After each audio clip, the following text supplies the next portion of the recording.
ধৈর্যশীল ছিলেন। বিনিময়ে কি হলো? আল্লাহ তার চরিত্রকে পবিত্র প্রমাণ করবার জন্য আয়াত নাজিল করলেন। সুবহানাল্লাহ পড়বেন না? 2 নম্বর হাদিস একদম প্রেসাইজলি বলছি, এখন কোনো লম্বা হবে না। খাদিজা যখন সব স্বামী মারা গেল, উনি ভেঙে গিয়েছেন না ধৈর্যশীল ছিলেন? বিনিময়ে আল্লাহ তাআলা তাকে শেষ নবীর স্ত্রী হিসেবে, আবার প্রথম স্ত্রী হিসেবে কবুল করেছে। সুবহানাল্লাহ পড়বেন না আপনারা? 3 নম্বর ফাতেমা রাদিয়াল্লাহু তাআলা আনহার হাদিস, যেখানে অভাব ছিল, কষ্ট ছিল, যখন নবীর কাছে গেলে নবী বললেন তোমাকে আমি 2টা অপশন দিব, 5টা বকরি 5টা দোয়া, তুমি কোনটা নিবা? তো উনি বললেন যে আমি 5টা বকরি নিব। বকরি না দোয়া? ফিরে আসলেন, আলী খেবেও না, হাত খালি কেন তোমার, এবার আমি যাব। এবার আলীর ক্ষেত্রে নবীজি 5টা বকরি বলেছেন না 5000, আর 5টা দোয়া, কি নিবা? তো আলী বললেন আমি 5000 বকরি নিব। কি নিব? দোয়া নিয়ে আসলেন। 2টা আমল করে, এক দোয়ার আমল, 2 ধৈর্যের আমল। এই 2টা আমলের বিনিময়ে তাদের অভাবকে দূর করলো একজন, তিনি কে? 4 নাম্বার আইয়ুব আলাইহিস সালাতু ওয়াস সালামের কথা, যিনি লম্বা সময় যাবত সিক ছিলেন, অসুস্থ ছিলেন। অভিযোগ করেছেন, উনি বলেছেন যে আল্লাহ তুমি কি মানুষ পাও না? ইয়েস নাকি নো? উনি বলেন না, উনি বলেছেন আল্লাহ তুমি রহমান আর আমি বিপদে আছি। তার মানে আল্লাহ রহমান তো কখনো বান্দাকে বিপদে রাখতে পারে? এটা দোয়ার সাথে সাথে আল্লাহ তাআলা তাকে পরিপূর্ণ শেফায়ে আজেলা কামিলা দান করেছেন। সুবহানাল্লাহ পড়বেন না আপনারা? এবং সর্বশেষ আমরা শুনেছি ইউনূস আলাইহিস সালাতু ওয়াস সালামের কথা, যিনি মাছের পেটে আটকে গেছিলেন। তিনি তো আল্লাহকে বলেন আল্লাহ তুমি তো আমাকে অনেক কষ্ট দিয়েছো, আমি দোয়াই করব না আজকে, তাই বলছেন নাকি তিনি?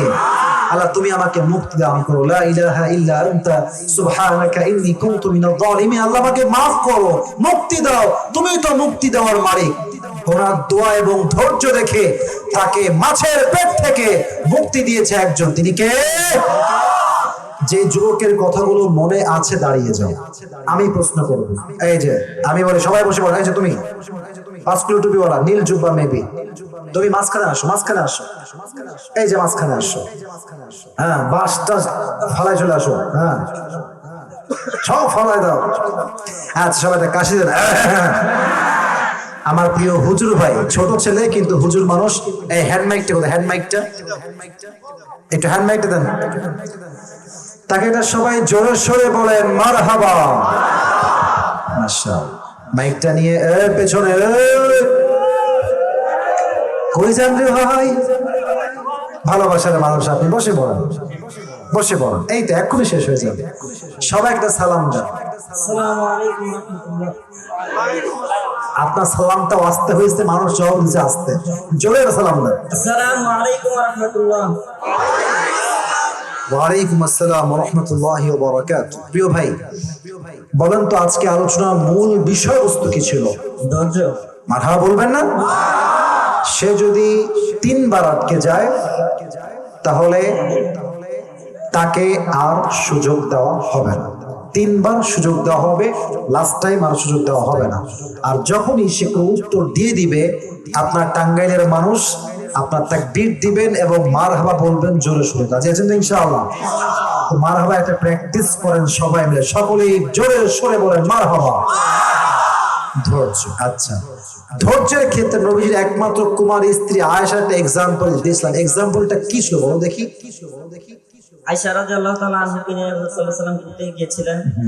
সেখানে গিয়ে মানে রাসূল সাল্লাল্লাহু আলাইহি ওয়াসাল্লাম আয়েশা রাদিয়াল্লাহু তাআলা আনহাকে রেখে চলে আসে। হ্যাঁ হ্যাঁ, ঠিক আছে ঠিক আছে, বলো। তখন তাকে মিথ্যা অপবাদ দেওয়া হয়। হ্যাঁ, একটু কাছে নিয়ে বলো, এই মাইকটা কাছে নিয়ে বলো। আয়েশা রাদিয়াল্লাহু তাআলা আনহাকে মিথ্যা অপবাদ দেওয়া হয় তখন। হ্যাঁ তার নামটাও কি বলবো না? হ্যাঁ বলো, তোমার যেটা মনে, তোমাদের হাদিস মাঝে সবই তুমি বলো, কোনো সমস্যা নাই। হযরত আয়েশা রাদিয়াল্লাহু তাআলা আনহাকে আব্দুল্লাহ ইবনে মুআত্তাল নামের একজন মানে তাকে মিথ্যা অপবাদ না, সে দেয় না, তার সঙ্গে তিনি আসছেন, তাদেরকে অপবাদ দেওয়া হয়েছে, তাই না? অপবাদ দেওয়ার পরে কি সেটা বলো। অপবাদ দেওয়ার পরে কি ঘটেছে সেটা বলো। অপবাদ দেওয়ার পর তিনি বাসায় চলে আসার পর ধৈর্য করেছে। হ্যাঁ এই তো অবশ্যই। হ্যাঁ বলো তারপরে। তারপর আল্লাহ তাআলা রাব্বুল আলামিন তাকে তার বিষয়ে কোরআনের আয়াত নাযিল করেছেন। কি আয়াত নাযিল করেছেন যে তার চরিত্র খারাপ না ভালো, কোনটা? তার চরিত্র ভালো। মারহাবা বলেন সবাই। সে পরিপূর্ণ যে আমার মতোই বলবে, ইটস নট লাইক দ্যাট। আমি হলাম একজন প্রফেশনাল লেকচারার, আমার কথার ধাঁচ তার কথা একটু ডিফারেন্ট থাকবে, বাট যা বলেছে সারাংশ কথা ঠিকঠাক ছিল। সবাই বলেন মারহাবা। 2 নাম্বার, খাদিজা রাদিয়াল্লাহু তাআলা আনহার ধৈর্য এবং তার ফলাফল বলেন। হযরত খাদিজা রাদিয়াল্লাহু তাআলা আনহা খুব ধৈর্যশালী মহিলা ছিলেন। তিনার প্রথমে অনেকগুলাই বিয়ে হয়েছিলেন। জি জি জি। বর্ণনা মতে 2টা 3টা 4টা। এই তো মাশাআল্লাহ, মারহাবা বলো সবাই। হ্যাঁ এই তো হচ্ছে। শেষে হুজুর সাল্লাল্লাহু আলাইহি সাল্লামের হযরত খাদিজা রাদিয়াল্লাহু তাআলা আনহার একটা সন্তান হয়। জি। তার নাম ছিল হিন্দ। এই তো হচ্ছে। পরে হুজুর সাল্লাল্লাহু আলাইহি সাল্লামের সাথে তার বিবাহ আবদ্ধ হয়। তো বিবাহ যে আবদ্ধ হয়েছেন, বিবাহটা যে হয়েছে এর পেছনে একটা বড় গুণ ছিল, এটার নাম কি বলে? এটাই তো বড় গুণটা হলো ধৈর্য। মারহাবা বলেন সবাই আপনারা। বইলা দিলে টাকা তোমার পকেট থেকে বের করবে কিন্তু খবরটা। মাশাআল্লাহ, পেরে গিয়েছে। খাদিজার কথা রাদিয়াল্লাহু তাআলা আনহা। 3 নাম্বার ছিল ফাতেমা রাদিয়াল্লাহু তাআলা আনহার কথা। উনি অভাবে কি করেছেন বলো দেখি, একদম সংক্ষেপে বলো। অভাবের সময় কি করেছিলেন? অভাবে তিনি হুজুর সাল্লাল্লাহু আলাইহি সাল্লামের কাছে গিয়েছিলেন। হ্যাঁ হ্যাঁ হ্যাঁ। হুজুর সাল্লাল্লাহু আলাইহি সাল্লাম তিনাকে 5টি দোয়া শিখিয়ে দিয়েছিলেন।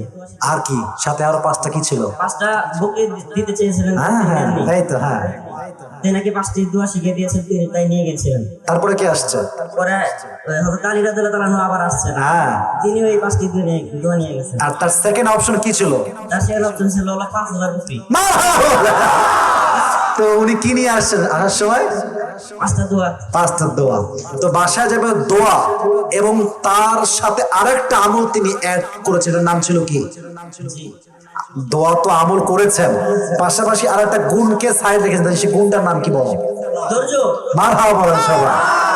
মূল কথায় এসে আপনাকে বলতে হবে ধৈর্য, কারণ ওয়াজের মূল বিষয়বস্তু কি? ধৈর্য। তো এর বিনিময়ে তাদের কি হয়েছে সেটা বল। আল্লাহ তাআলা রব্বুল আলামিন তাকে এই সচ্ছলতা দান করেছেন। মারহাবা বলেন। হয়ে গেছে। এবার বলো, যেই নবীজি দীর্ঘ লম্বা সময় অসুস্থ ছিলেন তার নাম ছিল কি? আইয়ুব আলাইহিস সালাম। মারহাবা বলবেন না আপনারা? ওনার ধৈর্য এবং দোয়ার বিনিময়ে কি প্রতিদান তিনি পেয়েছেন? প্রতিদান কি পেয়েছেন? প্রতিদান তিনি আল্লাহ তাআলা তাকে সুস্থতা দান করেছেন। মারহাবা বলেন আপনারা সবাই। হয়ে গিয়েছে। শেষ কথা, যেই নবীজি মাছের পেটে আটকা ছিলেন সে নবীর নাম কি? মারহাবা বলেন আপনারা। উনি কি করেছেন মাছের পেটে থাকা অবস্থায়? একটা দোয়া পাঠ করেছেন, সেটা হলো লা ইলাহা ইল্লাল্লাহ সুবহানাকা ইন্নী কুনতু মিনাজ জালিমিন। মারহাবা বলবেন না? তো ওনার ধৈর্য এবং দোয়ার বিনিময়ে আল্লাহ ওনাকে কি দিয়েছেন? আল্লাহ তাআলা রব্বুল আলামিন তাকে মাছের পেট থেকে মুক্তি দিয়েছেন। মারহাবা বলেন সবাই। আসো আসো আসো আসো আসো, দৌড় দিয়ে আসো। তুমি আজকে লস করায় দিয়েছো রে। খুব খুশি তাই না? হুজুরের টাকা লস আর আপনারা খুব খুশি। আচ্ছা সবাই মিলে একটা মারহাবা বলো, সবাই সবাই। সে একজন মাদ্রাসার ছাত্র, মাশাআল্লাহ, তার জন্য আমি দোয়া করি তাকে নেক হায়াত দান করুন, সকলে পড়া আমিন। আসো আসো আসো, সমস্যা নাই, আসো আসো। এই বসো বসো বসো বসো, বসে পড়ো বসে পড়ো। এই মায়ের হাড্ডি ভেঙে দিব রে। বসে পড়ো। আচ্ছা তোমার নাম কি? সিয়াম আহমদ। তুমি কিসে পড়ো? আমি পাশে ঘরে মাদ্রাসা কিতাবে পড়ি। কিতাবে কোন জামাতে পড়ো? হ্যাঁ তো নাও পড়ো। মাশাআল্লাহ, আল্লাহকে কবুল করো, সকলে পড়ো আমিন। আমিও যখন হেতু নামাতে পড়তাম মাঝে মাঝে যাইতাম মাহফিল শুনতে। তো যাই হোক মাশাআল্লাহ ও এসেছে, আল্লাহকে ইসলামের খাদেম হিসেবে কবুল এবং মঞ্জুর করুন, সকলে পড়ো আমিন। দোয়া থাকবে, যাও বসে পড়ো, দোয়া থাকবে ইনশাআল্লাহ। এই বসে পড়ো, দুরূদ শরীফ পড়ো। আল্লাহুম্মা সাল্লি আলা মুহাম্মাদ ওয়া আলা আলি মুহাম্মাদ কামা সাল্লাইতা আলা ইব্রাহিম ওয়া আলা আলি ইব্রাহিম ইন্নাকা হামিদুম মাজিদ। দোয়া করবেন, ওয়াদা করেছেন, অতএব বসে পড়েন। 2 মিনিট সময় নিব। I will just take 2 minutes, just 2 minute দোয়া করব। সবাই বসে পড়ো, সবাই বসে পড়ো। কারণ নাম আছে দেওয়ার জন্য না, সবার দোয়া করলে হয়ে যাবে সবার জন্য। আচ্ছা, আলহামদুলিল্লাহি রাব্বিল আলামিন। বসে পড়ো। আস্তাগফিরুল্লাহ আস্তাগফিরুল্লাহ আস্তাগফিরুল্লাহ। আলহামদুলিল্লাহি রাব্বিল